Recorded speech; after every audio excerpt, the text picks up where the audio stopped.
Амансың ба, қазақ елім? Мынадай әдемі бақ шайын қыста суық кезінде ішейім десеңіз, мен тәсілім қолданатым сондай. Мына бақпақтарды, жаңа жиналған бақпақтарды ыстық печкаға 15 секундке салдым.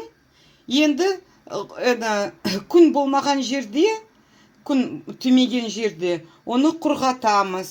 Шамалы жел болған жерде.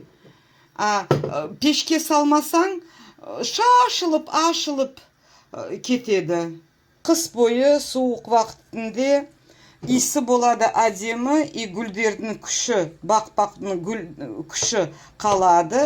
Бұл тәсілмен бөлісіп батырмын. Мынаны қазір печкаға саламын. Қыста мынадай әрдайым бақ шайын ішетін болыңыз. Аман сау жүріңіз.